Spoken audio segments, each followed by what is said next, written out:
Malaikat adalah makhluk gaib ciptaan Allah yang luar biasa. Dahulu, Allah Subhanahu wa Ta'ala tidak hanya menciptakan makhluk yang tampak saja, tetapi Allah juga menciptakan makhluk yang tidak nyata atau makhluk gaib. Sebagai contoh adalah para malaikat. Sebagai makhluk gaib, wujud malaikat tidak dapat dilihat, didengar, diraba, dicium, dan dirasakan oleh manusia. Dengan kata lain, malaikat tidak dapat dijangkau oleh panca indera manusia kecuali jika malaikat itu menampakkan diri dalam rupa tertentu seperti rupa manusia. Beriman kepada malaikat adalah satu dari rukun iman. Dengan kata lain, iman seorang hamba kepada Allah tidak akan sempurna kecuali dengan menegakkan rukun iman, yang diantaranya adalah beriman kepada para malaikat Allah. Beriman akan adanya malaikat hukumnya adalah wajib. Orang yang mengingkari akan adanya hal ini, berarti mengingkari keterangan Al-Quran dan Rasul. Malaikat adalah utusan-utusan Allah yang memiliki tugas masing-masing.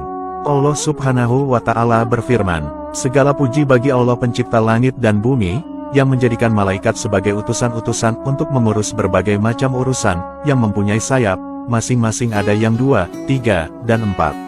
Allah menambahkan pada ciptaannya apa yang dikehendakinya. Sesungguhnya, Allah Maha Kuasa atas segala sesuatu." Quran Surat Al-Fatir ayat 1. Banyak ulama berpendapat bahwa malaikat adalah makhluk halus yang diciptakan Allah dari cahaya yang dapat berbentuk dalam aneka bentuk.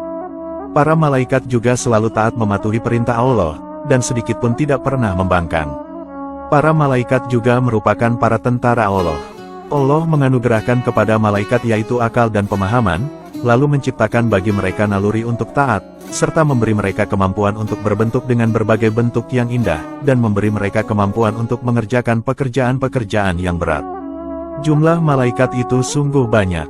Bahkan, sampai-sampai tidak ada yang tahu jumlahnya kecuali hanya Allah Subhanahu wa Ta'ala sendiri. Namun, ada 10 nama malaikat yang wajib umat Islam ketahui. Dalam Islam, setidaknya terdapat 10 nama malaikat yang wajib kita ketahui dari seluruh jumlah malaikat yang tidak kita ketahui. Malaikat-malaikat itu adalah sebagai berikut. 1. Malaikat Jibril yang bertugas sebagai penyampai wahyu. Malaikat Jibril merupakan pimpinan para malaikat, ia juga yang menemani Nabi Muhammad SAW saat melakukan Isra Miraj. 2. Malaikat Mikail yang bertugas menyampaikan rizki kepada manusia. 3. Malaikat Israfil yang bertugas meniup trompet saat hari kiamat tiba. 4. Malaikat Israil yang bertugas mencabut nyawa. 5. Malaikat Rotib yang bertugas mencatat amal baik manusia. 6. Malaikat Atid yang bertugas mencatat amal buruk manusia. 7. Malaikat Munkar dan Nakir bertugas menanyai di alam kubur.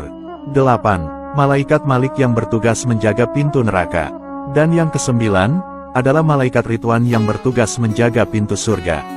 Perlu diketahui, bahwa para malaikat itu tidak memiliki jenis kelamin laki-laki atau perempuan. Di dalam Al-Quran dijelaskan, bahwa para malaikat itu dianugerahi banyak sekali kemampuan yang luar biasa. Di antaranya adalah, mereka mampu mengubah bentuk mereka menjadi seperti manusia. Mereka kuat hidup tanpa makan dan minum. Mereka juga tidak pernah jemu dan letih dalam beribadah. Hebatnya lagi, para malaikat-malaikat itu tidak pernah melakukan dosa sama sekali. Iman kepada malaikat adalah bagian dari rukun iman. Iman kepada malaikat maksudnya adalah meyakini adanya malaikat sebagai ciptaan Allah, walaupun kita tidak dapat melihat mereka. Allah Subhanahu wa Ta'ala telah menciptakan para malaikat dari cahaya.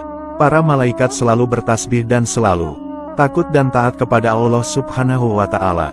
Mereka diciptakan Allah sebagai utusan untuk mengurus berbagai macam urusan. Mereka juga mempunyai sayap yang jumlahnya berbeda antara satu malaikat dengan malaikat yang lain. Malaikat hanya memiliki satu wujud dan satu bentuk, yaitu sebagai makhluk gaib yang tidak dapat dilihat, diraba, didengar, dicium, dan dirasakan oleh manusia. Dengan kata lain, mereka tidak dapat dijangkau oleh panca indera, kecuali jika malaikat itu menampakkan diri dalam rupa tertentu seperti rupa manusia. Ada pengecualian terhadap kisah Nabi Muhammad yang pernah bertemu dengan malaikat Jibril dengan menampakkan wujud aslinya. Penampakan yang ditunjukkan kepada Nabi Muhammad ini terjadi sebanyak 2 kali, yaitu pada saat menerima wahyu dan saat Isra Miraj.